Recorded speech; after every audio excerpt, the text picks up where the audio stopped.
There is an angel buried right now, alive, beneath the sand of a desert that has no name on any modern map. Not dead, not resting, awake. He has been awake for thousands of years, and the being who put him there wasn't a demon, wasn't a rival god, wasn't an enemy at all. It was his own creator. His crime? He taught. He taught humans how to forge a blade. He taught women how to paint their faces.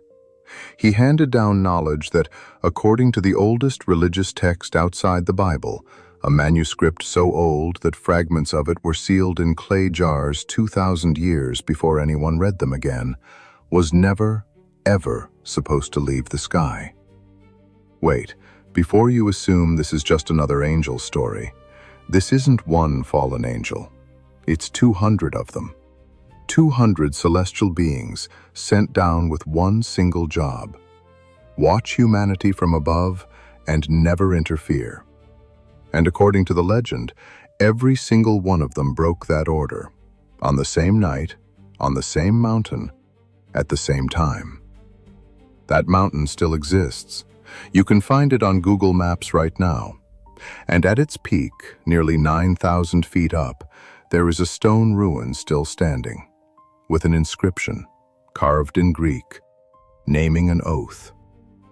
This is the story the Book of Enoch didn't want forgotten. This is the story three separate ancient civilizations, thousands of miles apart, who never even knew of each other's existence, somehow told almost exactly the same way. And by the end of this video, you're going to understand why the punishment for these angels wasn't death. It was something far worse. His name was Azazel. But this is not really the story of Azazel, at least not entirely. Because if you follow the oldest versions of this account back to their source, you discover that Azazel was only one member of something much larger. He was not the first to fall. He was not the only one punished. According to the Book of Enoch, there was once an entire order of celestial beings assigned a single task: watch humanity, nothing more. They were not kings, they were not conquerors, they were not sent to rule the world below, only to observe it. The texts call them the Watchers. For an age measured in generations rather than years, they remained exactly what they were created to be: silent witnesses standing between heaven and earth. And then something changed. Not all at once, not in a single act of rebellion, but in a way that would eventually alter the fate of both humanity and the beings sent to protect it. According to the ancient account, nearly 200 watchers descended together. They swore an oath. They abandoned their post. And on a mountain that still stands today, they crossed a boundary they were never supposed to cross. Everything that followed, the forbidden knowledge, the giants, the flood, and the chains waiting beneath the earth, began with that decision.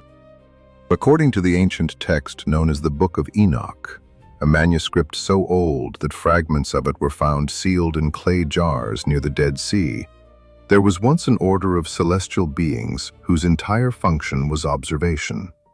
They were not soldiers, they were not messengers.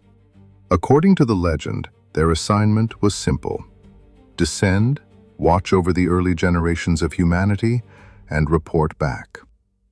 The texts call them the Watchers. For some unmeasured stretch of time, the story gives no clear number of years, only the impression of something vast. They appear to have done exactly that, quietly, faithfully, from a distance. And then, according to the account, something in the order broke. The text describes it almost gently, almost sympathetically, in a way that makes the moment feel less like villainy and more like the oldest human story there is, the story of wanting something you were told you could never have. 200 of them, the legend says. 200 beings who were never supposed to feel desire the way mortals do, and all 200 felt it at once. Their leader, a watcher named Samyaza, is said to have hesitated. Not out of virtue, according to the story, out of fear. He understood, more clearly than the others, exactly what crossing this line would cost. So, according to the legend, he asked for something almost unthinkable for a being of his rank. He asked the others to swear an oath with him, not to a god, to each other. If they were going to fall, none of them would fall alone. Every old story needs a place where the line gets crossed, a location that becomes permanently marked by what happened there. According to this legend, that place still exists, and you can find it on a modern map. It rises nearly 9,000 feet above the border where Israel, Lebanon, and Syria meet. Today it's called Mount Hermon. Here is where the story gets strange in a way fiction rarely manages to. The name Hermon is believed by some scholars to come from an old root word meaning sworn or set apart by oath. According to this interpretation, the mountain's very name has, for thousands of years, quietly carried the memory of what supposedly happened on its summit, long before anyone wrote the story down. And the mountain does not let the story go easily. At its peak sits the ruin of an ancient structure, among the highest religious sites ever built in the ancient world. Stone foundations, a threshold worn by feet that climbed nearly 2 miles into the sky to reach it. Archaeologists who documented the site in the 19th century recovered a carved inscription in Greek, naming an oath sworn from this place before a great and holy power. No one can prove that inscription refers to the Watchers. The dates don't align cleanly enough to claim certainty, and any honest account of this mountain has to say that plainly. But the coincidence is difficult to dismiss entirely. A mountain whose name means oath, crowned with a temple, carrying an inscription about an oath, sitting at the exact location an ancient text names as the site where celestial beings broke their vow to remain apart from humanity. The Book of Enoch itself is believed to have been composed somewhere between the 3rd and 1st century BCE, centuries before the birth of Christ, written in a region where the memory of this mountain was already old. We know this not because of faith, but because of stone and parchment. In the 20th century, fragments of this exact text, written in Aramaic, were recovered among the Dead Sea Scrolls at Qumran, sealed in clay jars in desert caves, untouched for roughly 2,000 years before anyone laid eyes on them again. Their presence there confirms something important. This was not a fringe legend invented centuries later. Communities at the time, likely the Essenes, a strict religious sect living in near total isolation in the Judean desert, considered this story important enough to copy by hand, preserve, and protect. Local legend in the villages along its slopes goes even further than the old manuscripts dare to. One rock formation partway up the mountain is still known in regional folklore as the seat where the fallen ones are said to have rested before their descent. Another opening in the rock is called simply the Gate of the Sky. Today, most of the upper mountain is closed off entirely, not by myth, but by an active United Nations observation post, stationed there to watch the same disputed borderland the Watchers were once said to watch over. Some people find that detail amusing, others find it deeply uncomfortable. According to the legend, once the oath was sworn, the Watchers descended, and they did not return to the sky. They took human partners. They built lives among the very people they had been sent only to observe. And their children, the texts say, were unlike anything the early world had seen. Bigger, stronger, carrying knowledge their human mothers had no way of possessing. The old account names these offspring the Nephilim. But the deeper unease in this story isn't about the children. It's about what their fathers chose to give away. According to the ancient text, each Watcher is named alongside a specific gift he brought down from the sky and handed directly to humanity. One taught the working of metal into weapons of war. One taught the casting of spells and the cutting of roots for poison and medicine alike. One taught humans to read the signs written into the stars. One taught the secrets hidden in the clouds and the turning of the seasons. And one, Azazel, the same name attached to that lonely pit in the desert, taught something that sounds almost harmless by comparison. He taught women how to shape metal into ornaments, how to soften their faces with color, how to be seen. Read that list again, slowly, and something becomes uncomfortable. These are not curses. These are not weapons of pure destruction. These are the foundations of civilization itself: warfare, medicine, astronomy, craftsmanship, even the earliest human concept of beauty. According to the legend, the Watchers above, the order these beings answered to, saw all of this as catastrophic. Not because the knowledge was evil, because it was given too early, too fast, to people the celestial order believed were not ready to carry it. It is, in its strangest form, an old story about progress arriving before humanity could survive it. But sit with that idea a little longer, because it opens a question the old texts never quite answered directly. What if the Watchers were not punished for teaching humanity something evil? What if they were punished for teaching humanity something true, just decades or centuries or millennia before anyone above believed the world was ready to hold it?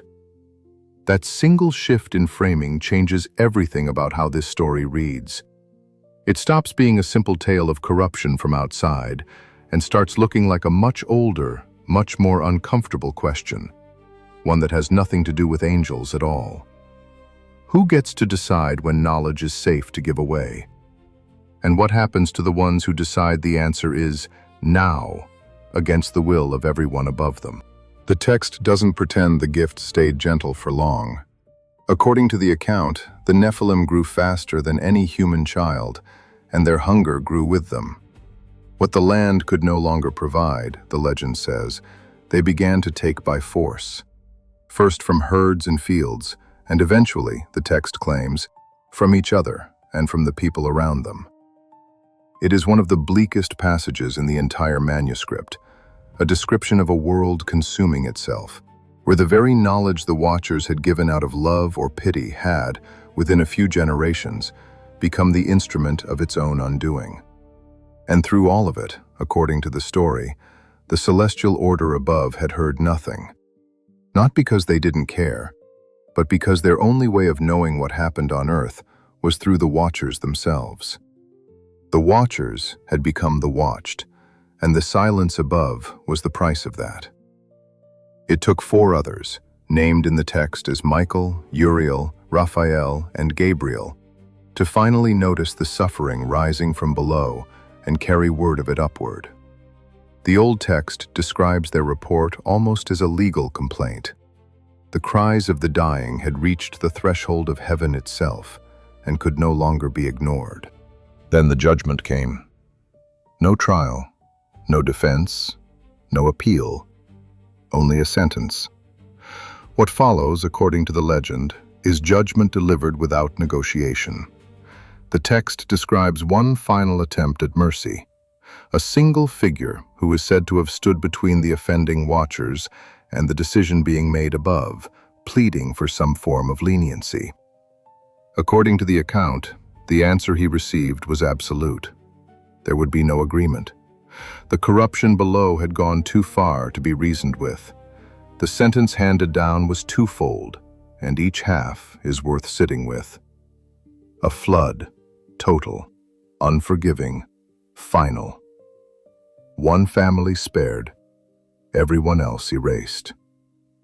First, a flood vast enough to erase the Nephilim and the world they had built, while sparing a single family chosen to begin again. Second, and this is the part rarely given its full weight, the Watchers themselves would not simply die with their children. According to the legend, they would be bound.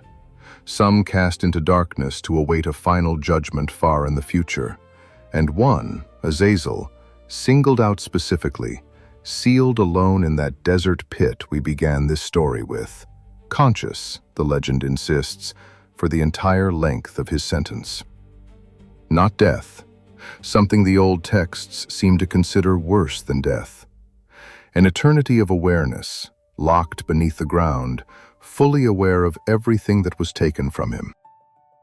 Here is where this story stops being a single legend and starts feeling like something larger. Centuries after this account was first written down, a separate version of the same tradition surfaced, preserved in old Slavonic manuscripts rather than the more familiar texts.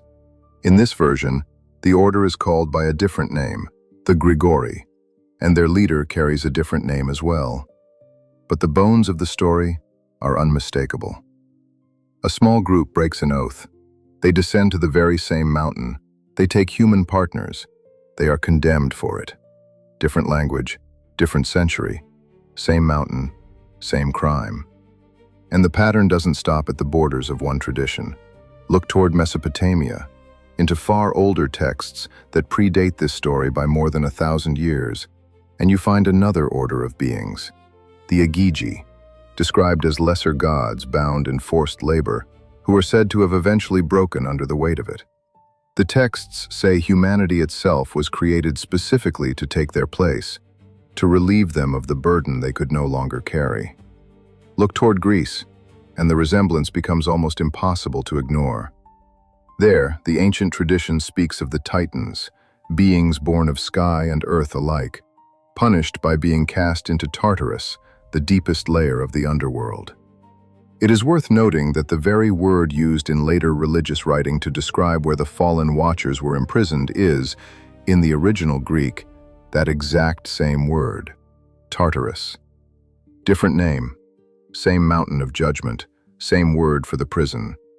Three separate ancient cultures, with no clear record of borrowing directly from one another, independently arrived at the same haunting structure. Celestial beings who answer to a higher order, who break the boundary they were meant to guard, who give humanity something it wasn't ready for, and who are punished by imprisonment in darkness rather than simple destruction. That is not a coincidence easily explained away, and no one, not historians, not theologians, has ever fully agreed on why it keeps appearing. There is one detail in this story that unsettles people more than the giants, more than the flood, more than the pit in the desert. According to the oldest version of the account, the order above did not know what was happening on Earth until it had already gone catastrophically wrong. Their entire awareness of humanity depended on reports from the very beings who eventually broke faith and stopped reporting honestly. Sit with that for a moment. An order built entirely on watchers, whose only flaw was the very human flaw of wanting to be more than an observer, wanting to participate, to teach, to be loved by the things they were only meant to protect from a distance. Maybe that's the part of this story that has survived 3,000 years in 3 different civilizations. Not the giants, not the flood. The simple, unbearable idea that watching from above is never as easy as it sounds, and that even beings far beyond human limitation were not immune to wanting to come down and touch what they were guarding.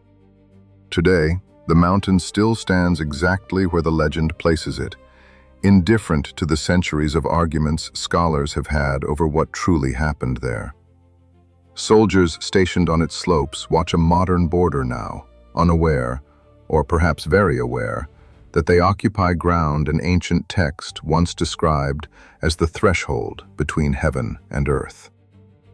The pit in the desert, if it ever existed in any physical sense, has long since been swallowed by sand and time, its exact location lost to history rather than legend. And the names, Samyaza, Azazel, the Grigori, the Igigi, the Titans, continue to surface again and again across cultures that never should have known about one another, telling some version of the same warning. Whether you read this as ancient memory distorted by time, as moral allegory dressed in the language of angels, or as something closer to literal history that mainstream record has never fully reconciled, the story refuses to disappear. If this were only a myth, a single culture's invention, it would be easy to dismiss.